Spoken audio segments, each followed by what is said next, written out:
Hey, how we doing? So I'm up at camp today, and there's some work that I want to do with hazel. As you remember in one of my other videos where I did a walk down in this part of the wood and I was collecting some hazel and I was stripping all the bark out of it to make kindling. And I've had that drying out at home, but what I want to do today is gather the bark off some hazel that I've gathered again today. But what I want to do is, instead of stripping and cutting the bark off, I want to get shavings off, because I've already got kindling from the hazel. Now what I want to do is actually provide a tinder source so it takes that instantaneous spark. So what I've actually done is, this is my Moroniv 2000 knife, and what I've done is I've actually cut a length of hazel that's longer than the blade, and with my Laplander saw I've cut a groove in down a few mil, and then I've managed to get the blade into that, and then I've just carefully battened that down.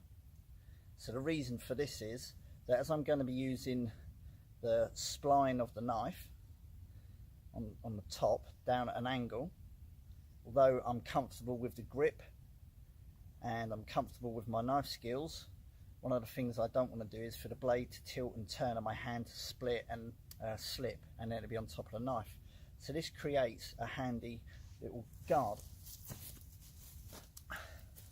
So I've got my foraging pouch here, and we're just going to get that into the ground nice and secure so that it doesn't move, and that's against my belt loop.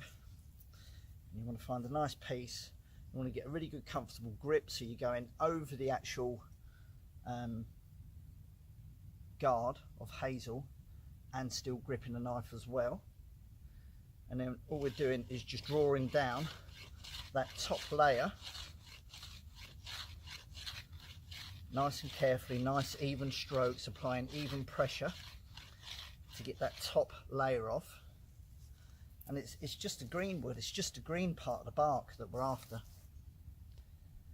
And just applying nice even strokes in one direction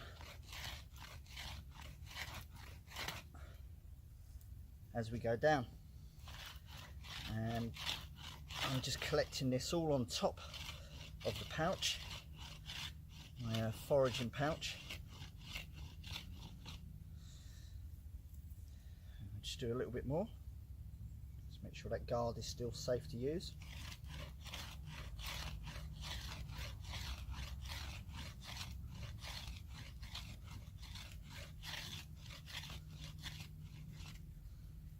There we go.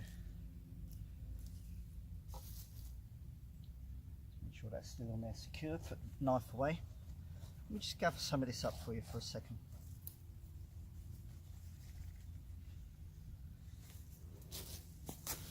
Okay, so I'm just probably come out of camera shot there, but this is the stuff that we're actually looking to gather off the top. Rather than strips of bark going into the wood, what I've started to gather is this, which is just that outer layer.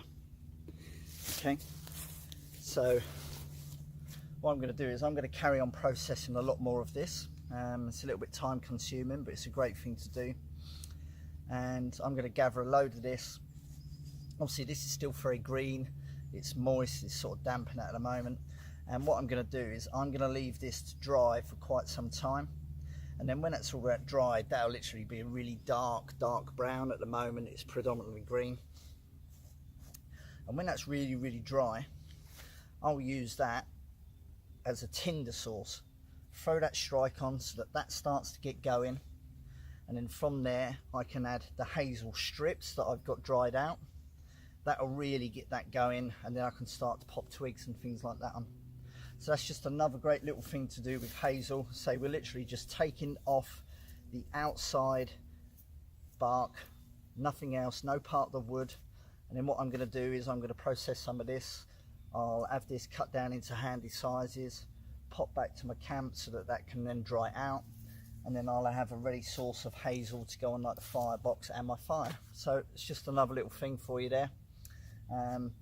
little guard, a little bit of safety work on that on the knife, and just some other things you can do with hazel.